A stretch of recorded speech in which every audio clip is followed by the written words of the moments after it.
This is chapter 24 of Legend, June.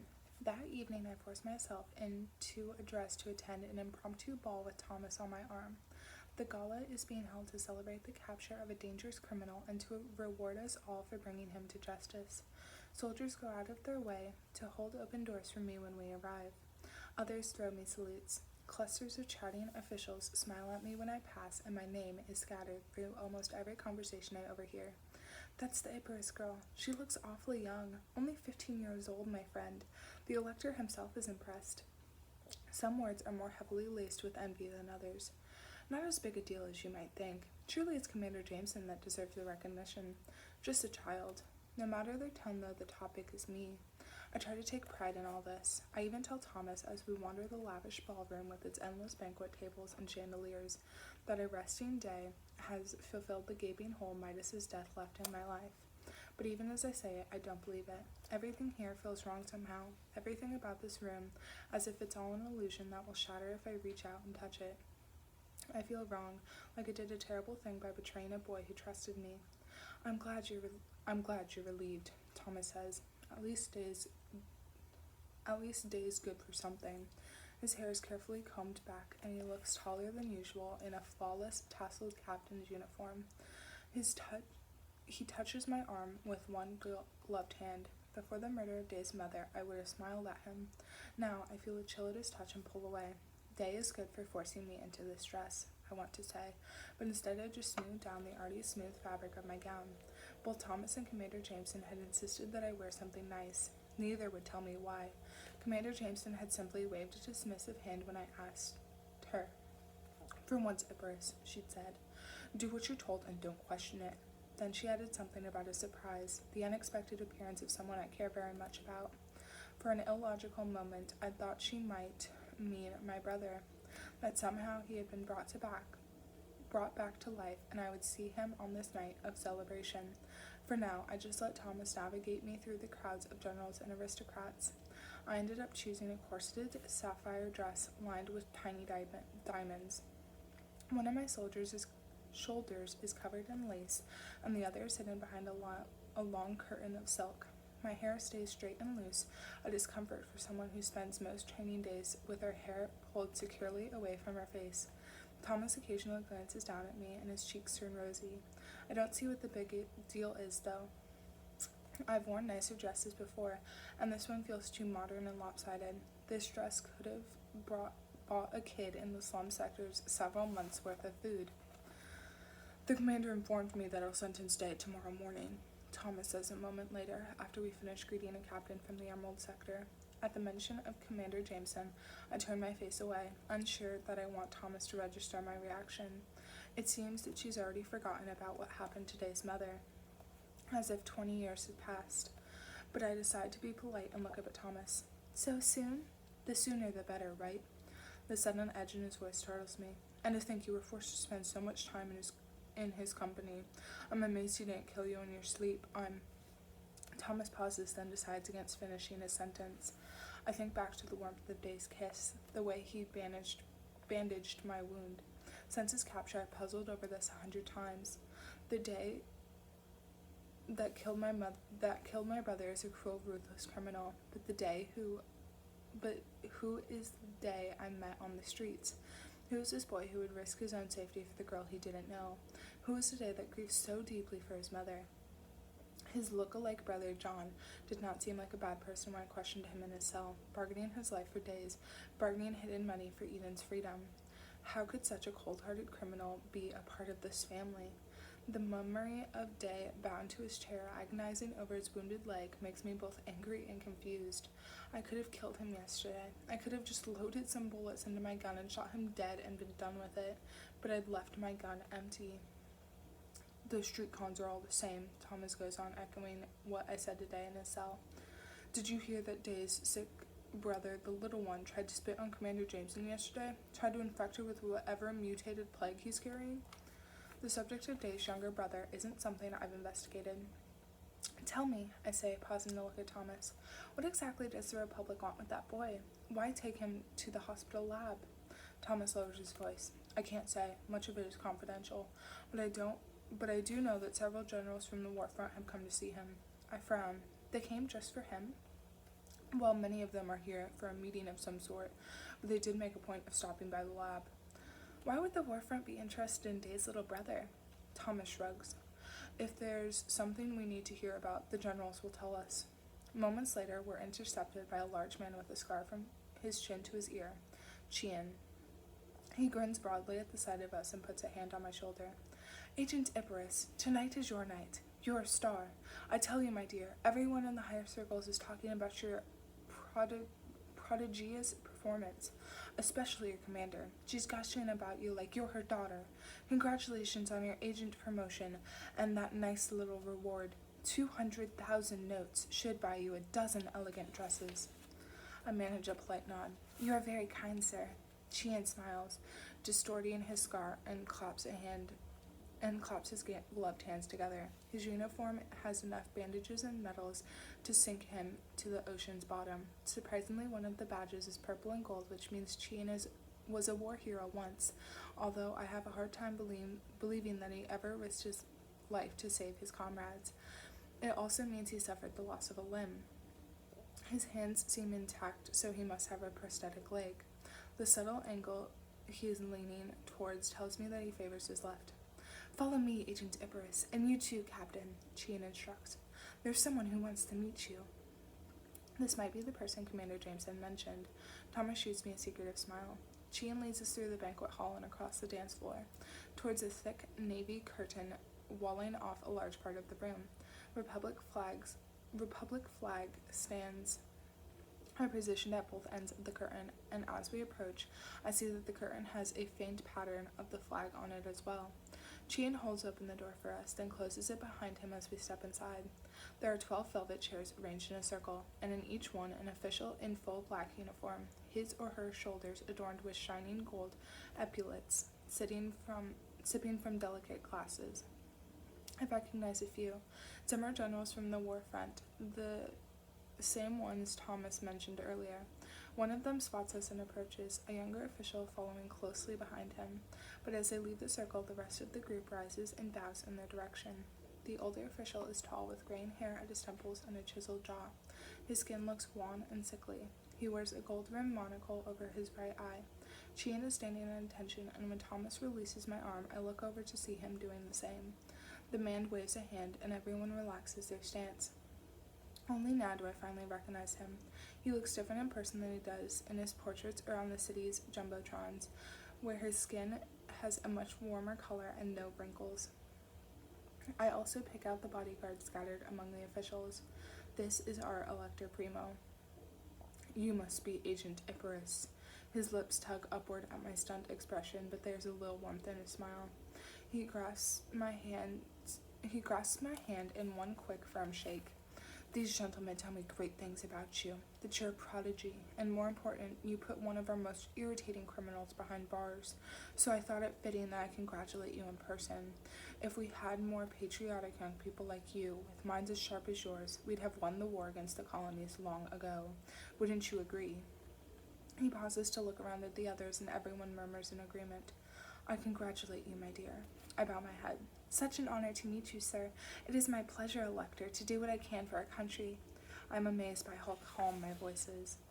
The Elector motions to the young official beside him. This is my son, Andon. Today is his 20th birthday, so I thought I would bring him with me to this lovely celebration. I turn to Andon. He's very much like his father, tall, 6 feet 2 inches, and quite regal looking with dark curly hair. Like Day, he has some Asian blood, but unlike Day, his eyes are green and his expression uncertain. He wears white condor fight gloves with elaborate gold lining, which means he's already completed fighter pilot training. Left-handed, gold cuff links on the sleeves of his black military tuxedo coat have the Colorado coat of arms engraved on them, which means he was born there. Scarlet waistcoat, double row of buttons. He wears his Air Force rank first, unlike the Elector. Andon smiles at my lingering gaze, gives me a perfect bow, then takes my hand in his. Instead of shaking my hand like the Elector did, he holds it up to his lips and kisses the back of it. I'm embarrassed by how much my heart leaps. Agent Icarus, he says. His eyes stay on me for a moment. A pleasure, I reply, unsure of what else to say. My son will run for the elector's position in late spring. The elector smiles at Anton, who bows. Exciting, don't you think? I wish him great luck in the election then, although I'm sure he will not need it. The elector chuckles. Thank you, my dear. That will be all. Please, Agent Icarus, enjoy yourself tonight. I hope we have a chance to meet again. Then he turns away. Anton follows in his wake. Dismissed, the elector calls as he goes. Chian ushers us out of the curtained area and back to the main ballroom. I can breathe again. 100 hours, Ruby Sector. 73 degrees Fahrenheit indoors. After the celebration ends, Thomas escorts me back to my apartment without saying a word. He lingers for a moment outside my door. I'm the first to break the silence. Thanks, I say. That was fun. Thomas nods. Yeah, I've never seen Commander Jameson look so proud of any of their soldiers before. You're the Republic's golden girl. But then he falls right back into silence. He's unhappy, and I somehow feel responsible. Are you all right? I ask. Oh, I'm fine. Thomas runs a hand through his slicked hair. A bit of gel comes off on his glove. I didn't know the elector's son would be there. I see a mysterious emotion in his eyes. Anger? Jealousy? He clouds his face and gives him an ugly look. I shrug it off. We met the elector himself. Can you believe it? I call that a successful night. I'm glad you and Commander Jameson convinced me to wear something nice. Thomas studies me. He doesn't seem amused. June, I've been meaning to ask you. He hesitates. When you were with Day in the lake sector, did he kiss you? I pause. My mic. That's how he knows. My mic must have turned on when we kissed, or perhaps I hadn't shut it off properly. I meet Thomas's gaze. Yes, I reply steadily. He did. That same emotion returns to his eyes. Why did he do it? Perhaps he found me attractive, but most likely it was because he drank some cheap wine. I went with it. Didn't want to compromise the mission after coming so far. We stand in silence for a moment. Then, before I can protest, one of Thomas's gloved hands brushes my chin as he leans in to kiss me on the lips. I pull away before his mouth can touch mine, but now his hand is around the back of my neck. I'm surprised at how repulsed I feel. All I can see standing in front of me is a man with blood on his hands. Thomas gives me a long look. Then finally he releases me and moves away. I can read the displeasure in his eyes. Good night, Mr. Burris. He hurries away down the hall before I can respond. I swallow. I certainly can't get in trouble for staying in character while out on the streets, but it doesn't take a genius to see how upset Thomas is. I wonder if he'll act on his information, and if so, what he'll do. I watch him disappear, then open my door and slowly step inside. Ollie greets me enthusiastically. I pet him, let him out onto our patio, and then throw off the lopsided dress and hop into the shower. When I'm done, I climb back into a black vest and shorts. I try in vain to sleep, but too much has happened today. Day's interrogation, meeting the elector Primo and his son, and then Thomas. Midas's crime scene returns to my thoughts, but as I replay it in my mind, I see his face turn into that of Day's mother. I rub my eyes heavy with exhaustion. My mind whirls with information, attempting to process all of it and getting jumbled in the middle each time. I try to imagine my thoughts as blocks of data organized into neat little boxes, each clearly labeled. The pattern makes no sense tonight, though, and I'm too tired to make sense of it. The apartment feels empty and foreign. I almost miss the streets of Lake. My eyes wander to a small chest sitting under my desk, full of the 200,000 notes I received for capturing Day. I know I should put it in a safer place, but I can't bring myself to touch it. After a while, I get out of bed, fill a glass with water, and wander over to my computer. If I'm not going to sleep, I might as well continue sifting through Day's background and evidence. I run a finger across my monitor, take a sip of water, and then enter my clearance code for accessing the internet. I open the files Commander Jameson has forwarded to me. They're full of scanned documents, photos, and newspaper articles. Every time I look through things like this, I hear Midas's voice in my head. Some of our tech used to be better, he'd tell me, before floods, before thousands of data centers were wiped out. He would let out a mock sigh, then wink at me. Something has to be said for writing my journals by hand, eh? I skim through the information I've already read before, starting on the new documents. My mind sorts through the details. Birth name, Daniel Alton Wing. Age, gender, 15 male. Previously labeled deceased at age 10. Height, 5'10". Weight, 147 pounds. Blood type, O. Hair, blonde, long, FFFA. 3AD1. Eyes blue, 3A, 8EDB. Skin, E2B279. Dominant ethnicity, Mongolian. Interesting. His ratio for what grade school taught us was interesting. High ratio for what grade school taught us was an extinct country. Secondary ethnicity, Caucasian. Sector, Lake. Father, Taylor Arslan Wing, deceased. Mother, Grace Wing, deceased. My mind pauses on this for a moment. Again, I picture the woman crumpled on the street in her own blood, then quickly shake the image away. Siblings, John Shuren Wing, 18, male. Eden Barter Wing, 9, male. And then come the pages and pages of documents detailing Day's past crimes. I try to skim these as fast as I can, but in the end, I can't help pausing on the last one. Fatalities, Captain Midas Icarus. I close my eyes. Ollie whimpers at my feet as if he knows what I'm reading, then shoves his nose against my leg. I keep a hand absently on his head. I didn't kill your brother, that's what he told me, but you might as well have put a gun to my mother's head. I force myself to scroll to a different document. I've already memorized that crime report from back to front anyway. Then something catches my eye. I sit up straighter. The document in front of me shows Day's trial score. It's a scanned paper with a giant red stamp on it, very different from the bright blue stamp I'd seen on mine. Daniel Alton Wing. Score, 674 out of 1,500. Failed. Something about that number bothers me. 674? I've never heard of anyone scoring so low. One person I knew in grade school did fail, inevitably, but his score was close to 1,000. Most failing scores are something like 890 or 820. Always 800 plus, but those are the kids that are expected to fail, the ones who don't pay attention or don't have the capacity to. But 674?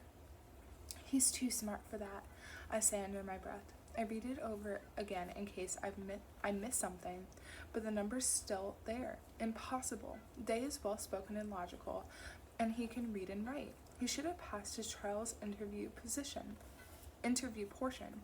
He's the most agile person I've ever met. He should have aced his trials physical.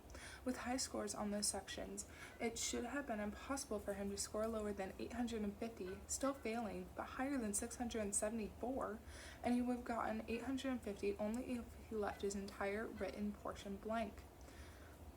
Commander Jameson will not be happy with me, I think. I open up a search engine and point to a classified URL. Final trial scores are common knowledge, but the actual trial documents are never revealed, not even to criminal investigators. But my brother was Midas, and we never had trouble finding our way into the trial databases with his hacks. I close my eyes recounting what he taught me. Determine the OS and get root probes. See if you can reach the remote system. Know your target and secure your machine. I find an open port in the system after an hour of scanning and then take over admin privileges. The site beeps once before displaying a single search bar. I soundlessly tap out Day's name on my desk. Daniel Alton Wing. The front page of his trial document comes up. The score still says 674 out of 1,500. I scroll to the next page. Day's answers. Some of the questions are multiple choice, while others require several sentences to answer. I skim through all 32 pages before I confirm something very odd. There are no red marks. In fact, every single one of his answers is untouched. His trial looks as pristine as mine. I scroll all the way back to the first page. Then I read each question carefully and answer it in my head. It takes me an hour to go through all of them. Every answer matches. When I reach the end of his trial document, I see the separate scores for his interview and physical sections. Both are perfect. The only thing that's weird is a brief note written next to his interview score. Attention. Day didn't fail his trial. Not even close. In fact, he got the same score I did. 1,500 out of 1,500. I am no longer the Republic's only prodigy with a perfect score.